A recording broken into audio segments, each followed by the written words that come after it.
నమస్తే అమ్మా. నమస్తే నైనా. ఇప్పుడు జూబ్లీస్ లో ఎలక్షన్లు అవుతున్నాయి కదా, ఎవరు గెలుస్తారు అనుకుంటారు? కార్ పార్టీయా లేకపోతే చేయి పార్టీ? కార్ పార్టీ గెలుస్తుందని అనుకుంటున్నా నేను. ఎందుకు అంటే మాకు ఆయన వచ్చినాక చేసిండంటే అన్నగా ఓ తండ్రిగా మాకు అందరికీ, మాకు లేని వాళ్ళకు, కొడుకులు లేని వాళ్ళకు, ఎవరు లేని మాకు మాస్ ఉంటోళ్ళకు కొంచెం సాయం 2000 ఇచ్చి 200 ఉండేది 2000 ఇచ్చిండు. ఇప్పుడు ఆయన వచ్చింటే 4000 వస్తుండే. మాకు ఎవరిని ఎదురు చూడకపోతుంటుంది. కానీ ఆయన రావాలని మొక్కుతున్నాం మేము. ఆయన రావాలి, మా కోరికలు తీరాలి. మాకు ఇండ్లు లేదు, 20,000 కడితే కానీ మేము ఇంట్లో కిరాయి కుంచలేరు. వాళ్ళ ఇష్టం ఉన్నంత ఇస్తేనే ఉండాలి, లేకపోతే కాల్ చేయరు అంటూ మేము కట్టలేని పరిస్థితి. మాకు జీతాలు తక్కువన్నాయి. కానీ ఆయన వస్తే ఇంత బెడ్రూమ్లు అన్ని ఇస్తాడు, ఏదన్నా ఒకటి. మాకు రాలేదు నాయన. ఇంతకు మొదలు కూడా రాలేదు మాకు. అప్పుడు కేసీఆర్ కూడా పెట్టుకోమన్నాడు, పెట్టినాము, అన్నీ ఉన్నాయి, పెట్టినాము, కానీ రాలేదు. ఏమో మొన్నసారి వస్తాయేమో అని అనుకున్నాం. మొన్నసారి అయితే ఆయన దిగిపోయాడు. ఇప్పుడన్నా వస్తే ఇస్తాడో అని కోటి దేవుళ్ళకి మొక్కుతున్నాం. ఆయన రావాలని కోరుతున్నాం మేము. అంత అభిమానం అంటే అది లేని వాళ్ళకి చూసిండు ఆయన. ప్రతి ఒక్కళ్ళకి చూసిండు, ఆయన చేసిండు. మాస్ ఉంటేళ్ళకి పోయి మేము అడిగినా కానీ కొంచెం ఇది చేసిండు. ఆయన రావాలి అని కోరుతున్నాం మేము. ఈయన వచ్చినాక మాకు చేసింది ఏం లేదు. మాకు ఒక్కటి 4,000 ఇస్తాడు, ఇది కూడా దాకా లేదు.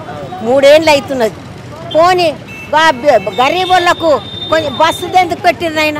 మా కాళ్ళు చక్కగా లేవు, కొట్లాటలు అవుతున్నాయి. మొగోళ్ళని ఎక్కనిస్తలేరు. ఆడోళ్ళకి పెట్టి బల్పులు ఎక్కువైనాయి. నువ్వు కాలేజ్ పిల్లలకు పెట్టు, కాలేజీ వాళ్ళకి పెడితేనన్నా వాళ్ళని చదువుకొని నీకు పుణ్యం అవుతుంది. మా ముసలోళ్ళకి పెట్టు, కాలు చేతులు లేని వాళ్ళకి పెట్టు, ఆ పుణ్యం నీకు వస్తుంది. ఎవరికో ఉచ్చటార్థంగా మేము ఏళ్ళకొకసారి కూడా ఓం మేము అందరికి పెట్టి కొట్లాటలు పంచాదులే పెడుతున్నాం. అది ఏంటికి వచ్చింది కాదు. అది నాకైతే అది నచ్చలేదు. నమస్తే అన్న. నమస్తే సార్. ఇప్పుడు జూబ్లీ హిల్స్ లో బై ఎలక్షన్స్ ఉన్నాయి కదా, బీఆర్ఎస్ పార్టీ, కాంగ్రెస్ పార్టీ, రెండిట్లో ఏ పార్టీ గెలుస్తుంది అనుకుంటున్నారు?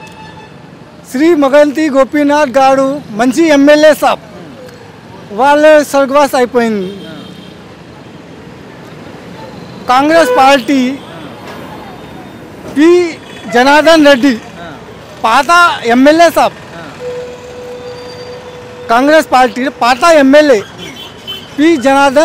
శ్రీ పి జనార్దన్ రెడ్డి వాళ్ళకు కూడా స్వర్గవాస్ అయిపోయింది సార్. వాళ్ళ కొడుకు ఉన్నాయి సార్, విష్ణు వరాధన్ రెడ్డి. టీఆర్ఎస్ పార్టీలో ఉన్నాయి, ఎమ్మెల్యే ఉన్నాయి, జుబ్లీస్ ఎమ్మెల్యే. మా నుంచి టీఆర్ఎస్ పార్టీ మంచి పని చేసిన వస్తే వా డైరీ పేరు చేస్తారు, శ్రీ విష్ణు వరాధన్ రెడ్డి. సో ఇప్పుడు మాగంటి సునీత గారు గెలుస్తారు అనుకుంటున్నారు మీరు? ఇంత పేరు రాదు సార్ మాకి. मेरे को जितना मालूम था आपके लिए बोल दिया. अगर विष्णु वराधन रेड्डी जीत के आएंगे साहब, डैडी का नाम आगे करेंगे. अगर नहीं आएंगे आगे कोशिश करेंगे. टीआरएस पार्टी अच्छा काम करेंगे बोल के हमारे को उम्मीद है.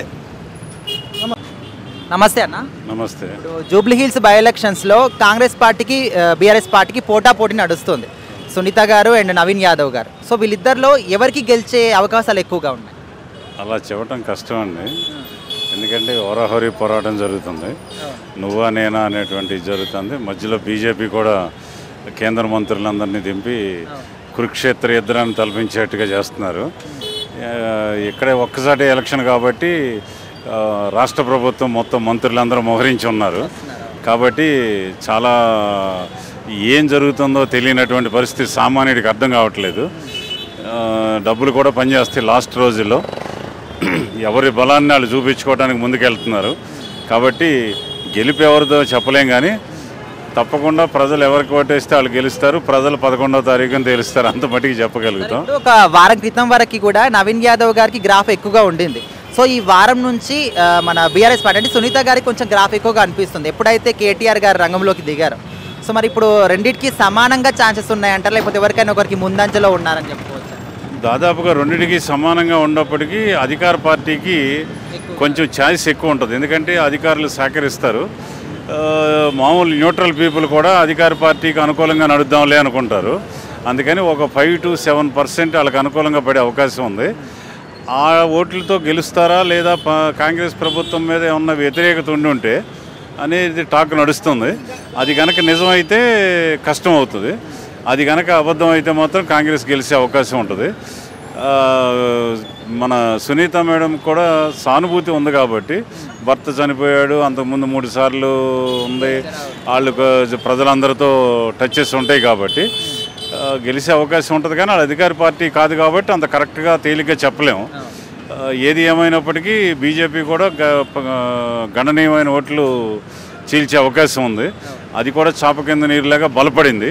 ఎంత మేరకు అనేది అప్పుడే చెప్పలేం, కానీ ఈ ఎలక్షన్లో చూడవలసి ఉంటుంది మనం. అవునండి, ఆఖరి రోజున డబ్బులు ఎవరు ఎక్కువ ఇస్తే వాళ్ళకి వేస్తారండి ఓట్లు. ఎందుకంటే ఇదంతా కొంచెం స్లమ్ ఏరియాస్ కాబట్టి డబ్బులు ఎవరు ఎక్కువ ఇస్తే వాళ్ళకే పడతాయి తప్ప ఈ మిగతా సెంటిమెంట్స్ మిగతావన్నీ ఫ్యాక్టర్స్ పెద్దగా పనిచేయవు. లాస్ట్ నైట్ ఎవరు ఎక్కువ డబ్బులు పంచితే అందరి దగ్గర తీసుకుంటారు, ఎవరు ఎక్కువ ఇచ్చినాడికి వేసేస్తారు. అది గ్యారంటీగా జరుగుద్దండి. దానికోసం జనం ఎదురు చూస్తున్నారు. నేను కూడా జనంలో తిరుగుతున్నాను. ఇప్పుడు వరకు అయితే ఎవరు ఇవ్వలేదు, కానీ ఆ రోజు ఇచ్చే అవకాశం ఉంది. ఎవరు ఎక్కువ పంచితే వాళ్ళకి ఇచ్చేస్తారు. ఎవరు 10 రూపాయలు ఇస్తే వాడికి వేస్తుండే ఓటు. తాత నమస్తే. నమస్తే నమస్తే. ఇప్పుడు జూబ్లీ హిల్స్ లో బై ఎలక్షన్స్ అవుతున్నాయి కదా, మరి ఇందులో ఎవరు గెలుస్తారు అనుకుంటారు? బీఆర్ఎస్ పార్టీయా కాంగ్రెస్ పార్టీ? ఏమో చెప్పనీకే రాదు, 2 తిరుగుతున్నాయి కానీ అది చెప్పనీకే రాదు. ఇంతకుముందు చూసారు కదా, ఎవరు మంచి చేసారు పనులు? ఇక చేసిందంటే మాకేం హైదరాబాద్లో మాకు ఎవడేం చేయలేదు. రేవంత్ రెడ్డి చేయలేదు, ఇక్కడ కేసీఆర్ చేయలేదు. ఎవరికైనా వేసేదాన్ని వేస్తాం మరి ఓటు. అంటే చాలా మంది కూడా కేసీఆర్ గారు పరిపాలన బాగుండేది, ఆయన పెన్షన్లు ఇవ్వడం కానీ కరెక్టే. కానీ మరి ఇది వచ్చినాక జర కొత్త సంసారం అయింది కదా, అందుకే జర ఎంట ముందలు ఇస్తుండ్రు కానీ ఎంట ముందల 100 అన్నతో 50 ఇస్తుండ్రు. గట్ల అయితే కథ అంతా గట్ల అయింది. ఇక లాస్ట్కి వచ్చేసరికి కొంతమంది ఎవరు డబ్బులు ఇస్తే వాళ్ళకి వేస్తున్నారు అనుకోవచ్చా? అంతే అంతే. డబ్బులు ఎవరు ఇప్పుడు కాంగ్రెస్ వాళ్ళు వస్తారు, డబ్బులు వీళ్ళు వస్తారు, వాళ్ళు వస్తారు. ఎవరు ఎక్కేస్తావు అనిపిస్తారు.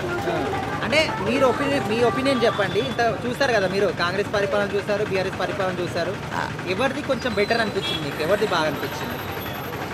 అప్పుడు టీఆర్ఎస్ ఉన్నప్పుడు మా అనిపించింది. ఒక సామాజిక చెప్పాలంటే ఈయన వచ్చి ఇండ్లు గుల్పబట్టే భయమయ్యాయి పబ్లిక్. ఇండ్లు గుల్పేస్తున్నారు, ఇండ్లు గుల్పేస్తున్నాను, పబ్లిక్ భయం అయిపోయింది. ఆడోళ్ళు మొగలు తిట్టుడే తిట్టు. నిజమా అదమ్మా? నిజమే నిజమే. మరి చాలా మంది ఆడోళ్ళు మొగోళ్ళు తిట్టుకం కాదు. పుస్తలు నేను తులం బంగారు ఇస్తాడు, అది వాయ్. ఇక మళ్ళా కళ్యాణ పైసలా అది తులం బంగారం అది పోయింది. 1,00,000 రూపాయలు అన్న అది పోయింది. ఎక్కడెక్కడ ఇస్తున్నాము, 150 మందికి ఇస్తున్నాం. 50 మంది ఒట్టిదే. ఎవరైనా రావచ్చు. ఎవరైనా రావచ్చు. ఆడోళ్ళు మొగలు జేబులు కొట్టేస్తారు. మేదిపట్నంలో బస్సులు తక్కువ. ఏ బస్సులు ఫుల్ ఆడోళ్ళు, సీట్లు ఇస్తలేరు మొగలు. మొత్తం ఆడోళ్ళే, వాళ్ళే కొట్టాడు. సిక్కలు పట్టుకొని కొట్టాడుతున్నాయి. ఈడాడ సీటు నిలబడే పోలే. అంటే మీరు కొంచెం ఏజ్డ్ కదా, అట్లా కూడా ఇస్తలేరా? ఏజ్లే బీజీలే ఏం లేదు. చక్క నిలబడి చక్క పో. మేము పైసలు వెళ్ళి వాళ్ళు ఇది కొట్టుకోవాలి.